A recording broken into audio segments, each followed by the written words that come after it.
शरद पवार पुन्हा एकदा सत्तेच्या जवळ जाण्याच्या तयारीत आहेत का? पवारांच्या राजकारणात पुन्हा काही नवीन डाव सुरू आहे का? पक्षाची संघटना कुठे आहे? कोणत्या जिल्ह्यात पक्षाची ताकद कमी आहे? याच ठिकाणी सुप्रिया सुळे यांची भूमिका देखील महत्त्वाची ठरते. पंतप्रधान नरेंद्र मोदी यांच्यासोबत शरद पवारांच्या भेटीगाठी वाढल्या. राष्ट्रवादी काँग्रेस, शरदचंद्र पवार पक्षाच्या खासदारांनी मोदी आणि अमित शहा यांची भेट घेतली आणि त्यानंतर एकच प्रश्न महाराष्ट्राच्या राजकारणात चर्चेत आला. शरद पवार पुन्हा एकदा सत्तेच्या जवळ जाण्याच्या तयारीत आहेत का? कारण राजकारणात एखादी भेट फक्त भेट म्हणून पाहिली जात नाही. विशेषतः जेव्हा एका बाजूला पवार आणि मोदी यांची चर्चा होते तर दुसऱ्या बाजूला पवारांच्या पक्षाच्या खासदारांची केंद्रातील सत्ताधारी नेत्यांशी भेट होते, तेव्हा त्यांचे राजकीय अर्थ काढले जातात. पण या सगळ्या चर्चांनंतर आता खुद्द शरद पवारांनी आपल्या जिल्हाध्यक्षांच्या बैठकीत पक्षाची दिशा स्पष्ट केल्याची माहिती आहे. मग नेमकं पवारांनी काय सांगितलं? एनडीए सोबत जाण्याच्या चर्चेला त्यांनी खरंच पूर्णविराम दिला आहे का? आणि जर पक्ष सध्या विरोधातच राहणार असेल तर मोदी आणि शहा यांच्या भेटींचा राजकीय अर्थ काय? या सगळ्या प्रश्नांची उत्तरं आपण आजच्या विश्लेषणातून समजून घेऊयात. नमस्कार, मी स्वप्नील आणि आपण पाहतात त्याचं काय महाराष्ट्र. गेल्या काही दिवसांपासून महाराष्ट्राच्या राजकारणात एक चर्चा सातत्यानं सुरू आहे. राष्ट्रवादी काँग्रेस शरदचंद्र पवार पक्षाची भूमिका नेमकी काय? कारण एकीकडे शरद पवार पंतप्रधान नरेंद्र मोदी यांची भेट घेतात तर दुसरीकडे सुप्रिया सुळे आणि पक्षाचे खासदार केंद्रातील महत्त्वाच्या नेत्यांच्या भेटी घेतात. आणि त्याच वेळी महाराष्ट्रात महाविकास आघाडीतील राजकीय समीकरणांबद्दलही वेगवेगळे अंदाज बांधले जातात. त्यामुळे स्वाभाविकपणे प्रश्न निर्माण होतो, पवारांच्या राजकारणात पुन्हा काही नवीन डाव सुरू आहे का? पण आता या सगळ्या चर्चांमध्ये सर्वात महत्त्वाची गोष्ट समोर आली आहे, ती म्हणजे राष्ट्रवादी काँग्रेस शरदचंद्र पवार पक्षाच्या जिल्हाध्यक्षांची झालेली बैठक. या बैठकीत पक्ष एनडीए सोबत जाणार का असा प्रश्न उपस्थित झाल्याची माहिती आहे आणि त्यावर शरद पवारांनी दिलेला संदेश अत्यंत स्पष्ट असल्याचं सांगितलं जात आहे. आपण विरोधातच आहोत, कोणाच्याही मनात संभ्रम राहू नये आणि जोमानं कामाला लागा. म्हणजेच दिल्लीतील भेटीगाठीमुळे जे प्रश्न निर्माण झाले होते त्याच प्रश्नांचं उत्तर पवारांनी आपल्या पक्षाच्या संघटनेसमोर दिलं आहे. मात्र इथूनच या संपूर्ण प्रकरणाचा खरा राजकीय अर्थ सुरू होतो. सर्वात आधी गेल्या काही दिवसात नेमकं काय घडलं हे समजून घेणं महत्त्वाचं आहे. जुलै महिन्यात संसदेचं पावसाळी अधिवेशन सुरू असताना शरद पवार आणि सुप्रिया सुळे यांनी पंतप्रधान नरेंद्र मोदींची भेट घेतली. या भेटीत महाराष्ट्रातील शेतकरी, शेती आणि ग्रामीण भागातील प्रश्न मांडण्यात आल्याचं वृत्त समोर आलं. शरद पवारांनी महाराष्ट्रातील कृषी संकट, शेतकरी आत्महत्या, सिंचन आणि नुकसान भरपाईसारख्या मुद्द्यांवर पंतप्रधानांचं लक्ष वेधलं होतं. आता इथे एक गोष्ट लक्षात घ्या, विरोधी पक्षातील एखादा वरिष्ठ नेता पंतप्रधानांना भेटतो याचा अर्थ लगेच तो सत्ताधारी आघाडीत जाणार असा होत नाही. भारतीय राजकारणात केंद्र सरकारकडे आपल्या राज्यातील प्रश्न घेऊन जाणं ही नियमित राजकीय प्रक्रिया आहे. पण शरद पवारांच्या बाबतीत या भेटीकडे इतकं बारकाईनं का पाहिलं गेलं? याचं कारण त्यांच्या राजकारणाचा इतिहास आणि महाराष्ट्रातील सध्याची राजकीय परिस्थिती आहे. कारण राष्ट्रवादी काँग्रेसच्या फुटीनंतर महाराष्ट्राचं राजकारण पूर्णपणे बदललं आहे. एकीकडे अजित पवारांचा राष्ट्रवादी काँग्रेस पक्ष सत्ताधारी महायुतीचा भाग आहे तर दुसरीकडे शरद पवारांचा पक्ष विरोधकांच्या बाजूला आहे. त्यामुळे पवार आणि मोदी यांची भेट झाली की ती फक्त एका प्रश्नावरती भेट आहे की त्यामागं भविष्यातील राजकीय समीकरणांची चाचपणी सुरू आहे असा प्रश्न लगेच उपस्थित होतो.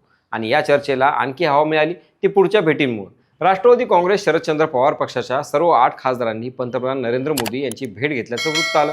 त्यानंतर सुप्रिया सुळे आणि खासदार बजरंग सोनवणे यांनी केंद्रीय गृहमंत्री अमित शहा यांची भेट घेतली. या भेटीमागं वेगवेगळी कारणं सांगितली गेली आहेत. अमित शहा यांच्या भेटीबाबत बजरंग सोनवणे यांनी सुप्रिया सुळे यांच्या मुलीच्या स्वागत समारंभाचं निमंत्रण देण्यासाठी भेट झाल्याचं सांगितलं होतं.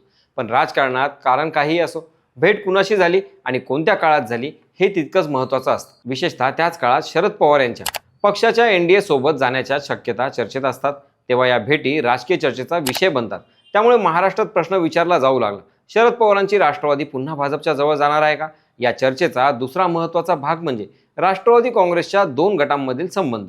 अजित पवारांचा गट आधीच सत्ताधारी आघाडीत आहे. अशा परिस्थितीत शरद पवारांचा गटही सत्ताधारी आघाडीच्या जवळ गेला तर 2024 नंतर महाराष्ट्रात तयार झालेल्या राजकीय समीकरणाला आणखी एक मोठं वळण मिळू शकतं. त्यामुळे ही चर्चा केवळ एका पक्षाच्या निर्णयापुरती मर्यादित राहत नाही, त्याचा थेट परिणाम महाविकास आघाडीवर, काँग्रेसवर, उद्धव ठाकरे गटावर आणि राज्यातील विरोधी राजकारणावर होऊ शकतो. म्हणूनच आता येतो या संपूर्ण प्रकरणातील सर्वात महत्त्वाचा भाग. शरद पवारांनी स्वतः आपल्या पक्षातील जिल्हाध्यक्षांना नेमकं काय सांगितलं? शनिवार आणि रविवार राष्ट्रवादी काँग्रेस शरदचंद्र पवार पक्षाच्या जिल्हाध्यक्षांची 2 दिवसीय बैठक झाली. विदर्भ, पश्चिम महाराष्ट्र, उत्तर महाराष्ट्र आणि मराठवाड्यातील संघटनात्मक परिस्थितीचा आढावा या बैठकीत घेण्यात आला. म्हणजे ही बैठक केवळ दिल्लीतील भेटींवर चर्चा करण्यासाठी नव्हती. पक्षाची संघटना कुठे आहे, कोणत्या जिल्ह्यात पक्षाची ताकद कमी आहे, कुठं पदं रिक्त आहेत आणि आगामी काळात संघटना कशी मजबूत करायची यावर चर्चा झाली. याच बैठकीत काही जिल्हाध्यक्षांनी एनडीए सोबत जाण्याच्या चर्चेबाबत प्रश्न उपस्थित केल्याची माहिती आहे. आणि इथे शरद पवारांनी दिलेला संदेश महत्त्वाचा ठरतो. आपण विरोधातच आहोत, कोणीही संभ्रमात राहू नये, जोमाने काम करा असा स्पष्ट संदेश त्यांनी दिल्याचं सांगितलं जात आहे. याचा सरळ अर्थ असा की सध्याच्या घडीला पक्षाची अधिकृत दिशा सत्ताधारी एनडीएमध्ये जाण्याची नाही, उलट पक्षानं विरोधी भूमिका कायम ठेवून संघटना मजबूत करावी अशीच भूमिका पवारांनी घेतल्याचं दिसतं. पण याचा दुसरा अर्थही आहे. पवारांनी एनडीए सोबत जाण्याची शक्यता नाकारली म्हणून मोदी किंवा शहा यांच्यासोबतच्या भेटी राजकीयदृष्ट्या महत्त्वाच्या राहत नाहीत असंही नाही. उलट या भेटींमुळं पवारांचं दिल्लीतील राजकीय महत्त्व आणि केंद्राशी थेट संवाद साधण्याची त्यांची पद्धत पुन्हा चर्चेत आली आहे. शरद पवारांचं राजकारण समजून घ्यायचं असेल तर ही गोष्ट लक्षात घ्यावी लागेल. ते सत्तेत असोत किंवा विरोधात, दिल्लीशी संवाद ठेवणं हे त्यांच्या राजकारणाचं एक वैशिष्ट्य राहिलं आहे. त्यामुळे एखाद्या नेत्याची पंतप्रधानांशी भेट झाली म्हणून तो उद्या त्यांच्यासोबत जाणारच असा निष्कर्ष काढणं घाईचं ठरेल. आणि सध्याच्या माहितीनुसार पवारांनी स्वतः आपल्या पक्षाला विरोधात राहण्याचा संदेश दिलाय. याच ठिकाणी सुप्रिया सुळे यांची भूमिका देखील महत्त्वाची ठरते, कारण त्यांनी पक्षाच्या पदाधिकाऱ्यांना संसदेत सरकार विरोधात ज्या पद्धतीने लढा दिला जातो त्याच पद्धतीनं रस्त्यावरही जनतेच्या प्रश्नांसाठी लढा उभारण्याचा संदेश दिल्याची माहिती आहे. म्हणजेच पक्षाच्या संसदीय भूमिकेत आणि संघटनात्मक भूमिकेत विरोधकाचीच भूमिका कायम ठेवण्याचा प्रयत्न दिसतो. सुप्रिया सुळे लवकरच महाराष्ट्राचा दौरा करणार असल्याचंही सांगितलं जात आहे. जिल्ह्यांमध्ये रिक्त असलेली पदं भरून काढा, लोकांच्या प्रश्नावर ताकदीने आवाज उठवा आणि संघटना सक्रिय करा असा संदेश जिल्हाध्यक्षांना देण्यात आला आहे. ही बाब साधी वाटू शकते, पण प्रत्यक्षात जी पक्षाच्या पुढच्या राजकीय तयारीचा संकेत आहे. कारण आता राष्ट्रवादी शरदचंद्र पवार पक्षासमोर सर्वात मोठं आव्हान आहे ते म्हणजे फक्त दिल्लीतील राजकारणात आपली भूमिका स्पष्ट करणं नाही, तर महाराष्ट्राच्या जमिनीवर संघटना टिकवणं. निवडणूक आली की नेते आणि उमेदवार पुढे येतात, पण त्याआधी गाव पातळीवर पक्षाची रचना किती मजबूत आहे हे महत्त्वाचं असतं. त्यामुळे जिल्हाध्यक्षांची बैठक आणि रिक्त पदं भरण्याचे आदेश याकडे संघटनात्मक पुनर्बांधणी म्हणूनही पाहता येईल. आता दुसरा मोठा राजकीय प्रश्न आहे महाविकास आघाडी.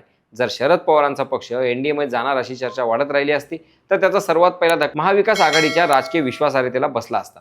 काँग्रेस आणि शिवसेना उद्धव बाळासाहेब ठाकरे पक्षासाठी शरद पवारांचा गट हा महत्त्वाचा राजकीय भागीदार आहे. त्यामुळे पवारांच्या गटानं सत्ताधाऱ्यांशी हातमिळवणी करण्याचा निर्णय घेतला असता तर विरोधकांच्या एकजुटीवर मोठं प्रश्नचिन्ह निर्माण झालं असतं.